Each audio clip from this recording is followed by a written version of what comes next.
आप देख रहे हैं मीडिया टुडे 24 में आपके साथ जफर हसन सिद्दीकी। आज ईरान ने इजराइल पर मिसाइल से जबरदस्त हमले किए हैं। ऐसा लग रहा है कि ये इजराइल नहीं बल्कि इजराइल का तेल अवीव और हाइफा नहीं बल्कि गाजा। बिल्डिंगें टूटी पड़ी हुई, आग लगी हुई, कारें जल रही, मकान जल रहे, बिल्डिंगें जल रही हैं। ईरान इजराइल की उसी भाषा में जमकर पिटाई कर रहा है। इजराइल ने अभी तक किसी ताकतवर देश से लड़ाई नहीं लड़ी थी, पहले उसको कोई तजुर्बा भी नहीं था और सीधे भिड़ गया जाकर ईरान से। समझता था कि गाजा के लोगों की तरह ईरान को भी निपटा देगा, लेकिन अब खुद निपटा जा रहा है। इजराइल में जो यहूदी 70-75 साल से पहले से फिलिस्तीन के घरों पर कब्जा करके कॉलोनियां बनाई थी, जिनको सेटलर्स कहते थे, अब वहां वो घर छोड़कर भाग रहे हैं, जान बचाकर भाग रहे हैं।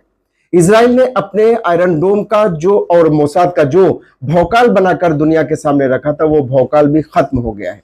अगर आयरन डोम इतना ही ताकतवर है तो इजराइल पर ये आसमान से आग के गोलों की तरह मिसाइलें कैसे बरस रही हैं। शहर में सायरन बज रहे हैं, लोग सड़कों पर भाग रहे हैं, बीचों पर भाग रहे हैं, जान छोड़कर भाग रहे हैं। ईरान ने मोसाद के हेडक्वार्टर को ही तबाह कर दिया। इजराइल को अपनी टेक्नोलॉजी पर गुरूर था। ईरान ने टेक्नोलॉजी पार्क में ही बिल्डिंग को ही उड़ा दिया, तबाह कर दिया। अस्पताल के नीचे आर्मी हेडक्वार्टर था, उसको भी ईरान ने, जैसा कहा जा रहा है कि हेडक्वार्टर था, ईरान ने उसको भी उड़ा दिया है। ईरान का आयरन डोम, मोसाद टेक्नोलॉजी सब धराशायी होकर रह गई है। इजराइल में सायरन बज रहे हैं, हाइफा में बीच पर तफरी करते लोग सायरन की आवाज सुनकर गिरते पड़ते किसी भी हाल में भाग रहे हैं। एक बार फिर इस तस्वीर को जरा देख लीजिए कि कैसे लोग बीच पर जान बचाकर भाग रहे हैं।